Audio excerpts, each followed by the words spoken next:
This is Erin, one of my clients for Professional Experience.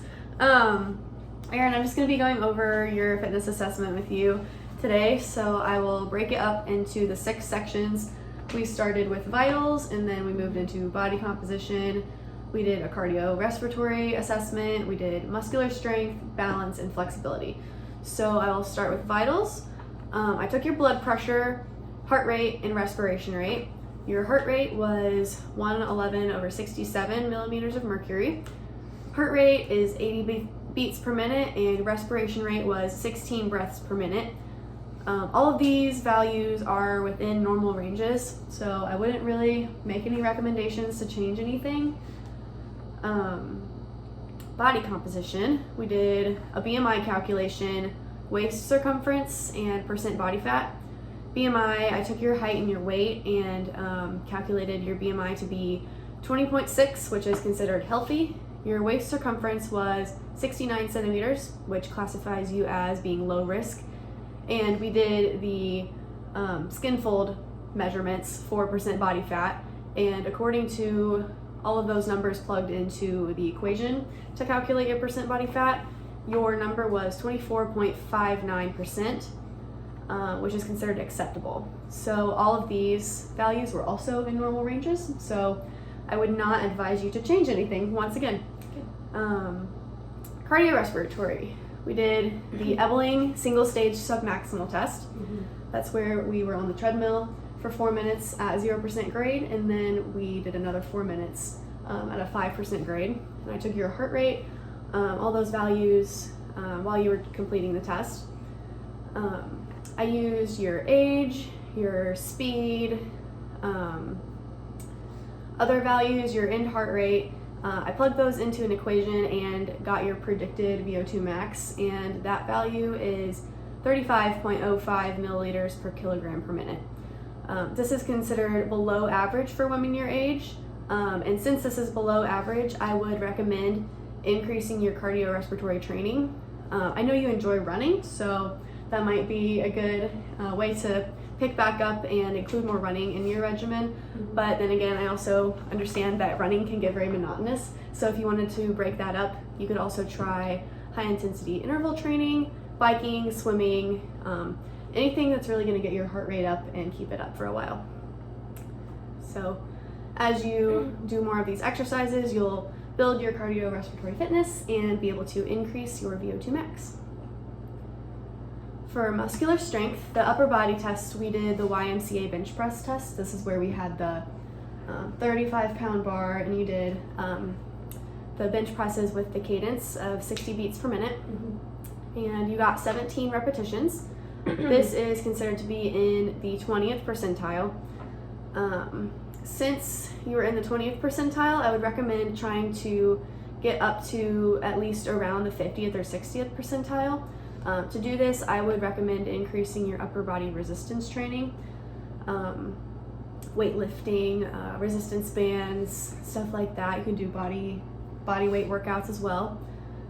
You mentioned sometime last year wanting to increase your muscular endurance, so you could do exercises with 2 to 3 sets of 12 to 15 reps using light to moderate weight, and that's going to get you towards your goal of reaching stronger muscular endurance. Exercises you can do to increase this would be bicep curls, tricep kickbacks, lat pull downs, really anything that's going to work your upper body muscles. For lower body, we did the leg press 1 rep max predictor. This is where I had you do as many reps as you could on the leg press without going over 10 repetitions, and I had you do as much weight as you could. You did 9 reps at 64 pounds, and when this was entered into the equation, your 1 rep max predicted is 82.3 pounds, and this is between the beginner and novice classification. To get you into more of an advanced classification, I would recommend also increasing your resistance training for lower body. Still focusing on that muscular endurance goal, I would stick with 2 to 3 sets of 12 to 15 reps using light to moderate weight, and you can do exercises such as back squat, deadlift, calf raises, lunges, or any other lower body exercise that you prefer.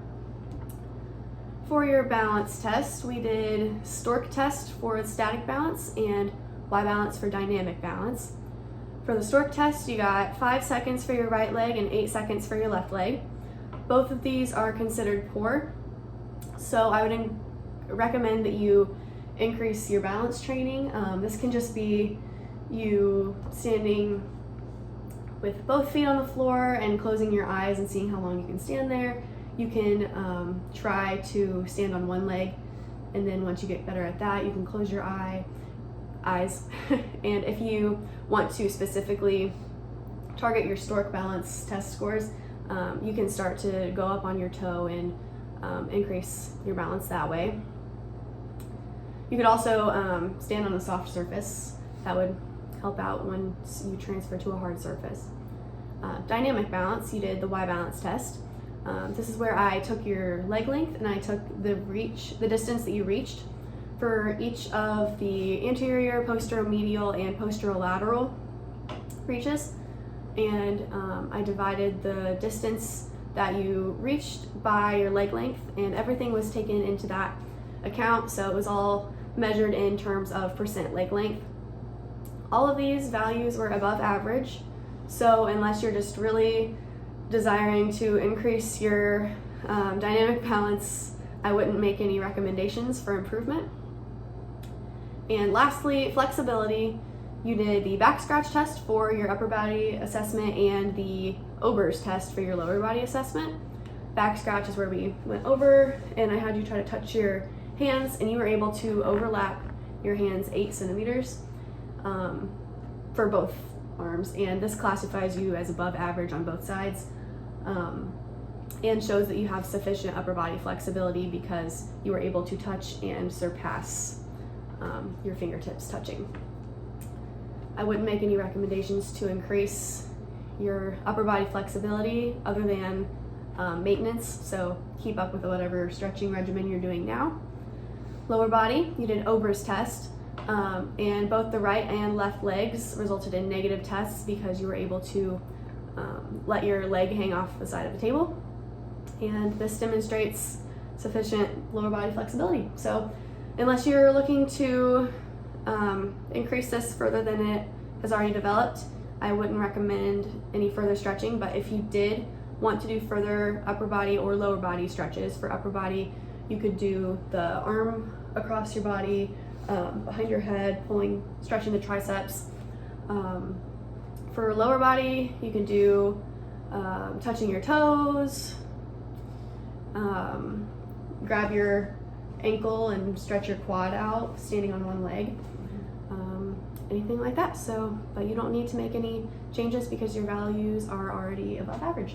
So, do you have any questions, or how do you think things went? I don't really have any questions, but you did a good job. Thank you. Sounds good. Thanks.